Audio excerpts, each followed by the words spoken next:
والسلام على أشرف الأنبياء والمرسلين أما بعد فقد قال الله تعالى في القرآن العظيم أعوذ بالله من الشيطان الرجيم بسم الله الرحمن الرحيم ورفعنا لك ذكرك صدق الله وصدق رسوله النبي الكريم ونحن على ذلك من الشاهدين والشاكرين والحمد لله رب العالمين.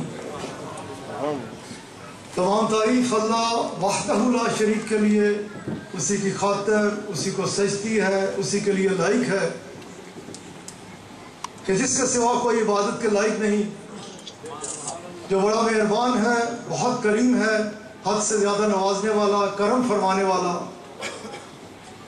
توبہ کو قبول فرمانے والا، گناہوں کو معاف فرمانے والا، درجات کا بلند فرمانے والا، بے پناہ شانوں والا بادشاہ کہ جس کے فضل و کرم کی نہ تو کوئی انتہا تھی، نہ ہے اور نہ ہو سکتی ہے، جس کا فضل اس کے غضب کے اوپر حاوی ہے، جس کے کرم کے ساتھ سارے معاملات مشروط ہیں کہ جسے وہ دینا چاہے کوئی روک نہیں سکتا اور جسے وہ روک دے کوئی دے نہیں سکتا. اور بے پناہ درود و سلام ہمارے آقا و مولا، ہماری جانوں کے بادشاہ، حاضر و ناظر، مختار کل، اللہ کریم کے حبیب صلی اللہ علیہ وآلہ وسلم کی ذات اعلیٰ کے اوپر کہ جن کے مقام کو، جن کی شان کو اور جن کی حقیقت کو آپ کے رب کے علاوہ کوئی جانتا نہیں. اور اسی چیز کو ہمیں سمجھنے کی ضرورت ہے. ابھی قبلہ یوسف محمد صاحب بھی جب یہ پڑھ رہے تھے اشعار تو میں نے انہیں کہا یہ پھر پڑھیں، دوبارہ پڑھیں تاکہ ہم سب اس چیز کو سمجھ لیں.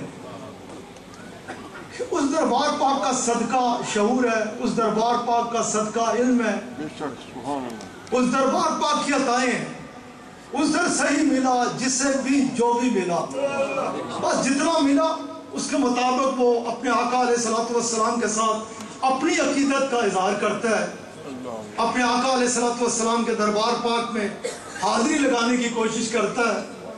ان کا مقام، ان کی شان بلند و بالا، بے پناہ بلند و بالا، بے پناہ بلند و بالا. نہ کسی کے پاس اتنا شعور، نہ کسی کے پاس اتنا علم، نہ کسی کے پاس اتنا فہم و ادراک کے دربار رسالت مآب صلی اللہ علیہ وآلہ وسلم بے پناہ بلند و بالا، بے پناہ بلند و بالا، بے پناہ بلند و بالا.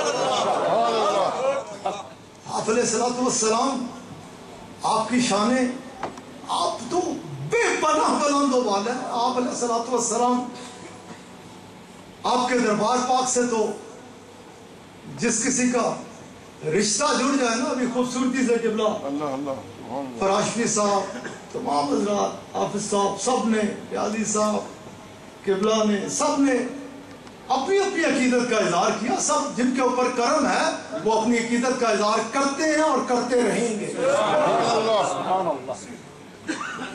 کہ آپ صلی اللہ علیہ وآلہ وسلم، آپ کی شانیں تو بڑا اور بڑا ہے، بڑا اور بڑا. بابا جی صاحب رحمۃ اللہ علیہ کا، ہمارے بانی طریقت جن کا یہ سارا فیض ہے دنیا جہان میں پھیلا ہوا، جو آقا اپنے بادشاہ علیہ السلام کے بڑی ایسے خوبصورت غلام، ایسے خادم خاص. ابھی حافظ صاحب نے ذکر کا فرما رہے تھے قرآن کریم کا. بابا جی صاحب رحمۃ اللہ علیہ آپ جب قرآن کریم پڑھا کرتے تھے نا، ایک تو وہ منظر ہوتا تھا، وقت نہیں ہے، بالکل تھوڑا سا ٹائم ہے، اس پہ زیادہ تفصیل ہے. میرے پاس ہمارے ادھر ایک جماعت ہے، نام نہیں لوں گا، ان کے امیر اپنے والد صاحب کو لے کے آئے.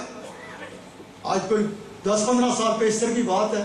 بزرگ تھے، وہ کہنے لگے میں نے بابا جی صاحب رحمۃ اللہ علیہ کی زیارت کی ہے. اور یہ ان کے الفاظ تھے. وہ کہنے لگے کہ بابا جی صاحب رحمۃ اللہ علیہ جب قرآن کریم پڑھا کرتے نا تو پرندے وغیرہ تو آگے بیٹھ جایا کرتے تھے، اگر کوئی توجہ سے سنتا تھا تو اس سے وہ قرآن پاک یاد ہوتا تھا. ایک تو سننا، وہ مجھے ہمارے دوستوں میں سے، آپ کے خلفاء میں سے مولوی عبد الغنی صاحب 96 میں ہوئے ہیں ایبٹ آباد میں، اب نہیں ہے وہ، ان کی اولاد موجود ہے ابھی بھی. وہ ادھر کسی جگہ امامت کراتے تھے، خلیفہ بھی تھے، امامت بھی کراتے تھے. تو وہ بابا جی صاحب رحمۃ اللہ علیہ کے دربار میں حاضر ہوئے اور رمضان شریف سر پہ تھا اور کہنے لگے حضرت وہ کھاندن کسے کہ لیاما جڑا جس نے قرآن پاک یاد کیتا ہوئے تراویحاں سنائے میں انتے یاد کوئی نہیں، میں کی کرا. کہ بابا جی صاحب رحمۃ اللہ علیہ کے آگے عرض کرنے لگے کہ تسی کرم فرماؤ، میں انتے یاد کوئی نہیں قرآن کریم. آپ نے فرمایا سن مولوی عبد الغنی، یہ انہوں نے کئی بار تو سنایا بات کیا کہ سن یوں کیا کر جتنا رات کو منزل سنانی ہو نا دن کو پڑھ لیا کرنا، رات کو سنایا کرنا.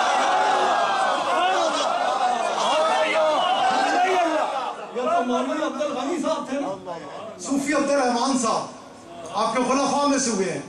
ایک دن وہ بڑی محبت میں صحابے کے رہنے والے تھے، بہت محبت میں آپ کی گم.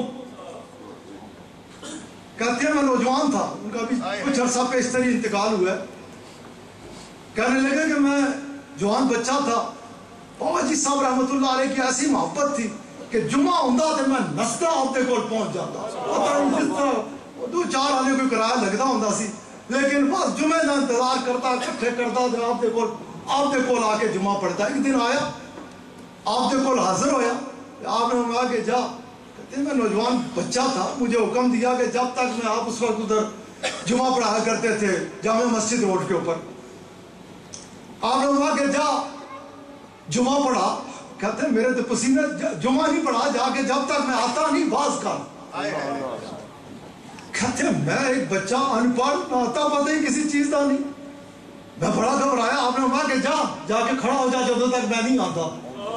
صوفی عبد الرحمان صاحب ابھی کچھ عرصہ بڑی محبت والے، بڑے وفادار، بہت وفادار.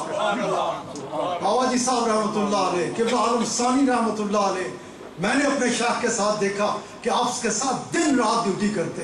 ابھی جیسے ذوالفقار صاحب ادھر ہوتے ہیں لگے ہوئے، دن رات آپ کے ساتھ لگے ہوئے. بہت ہی خوبصورت ساتھی.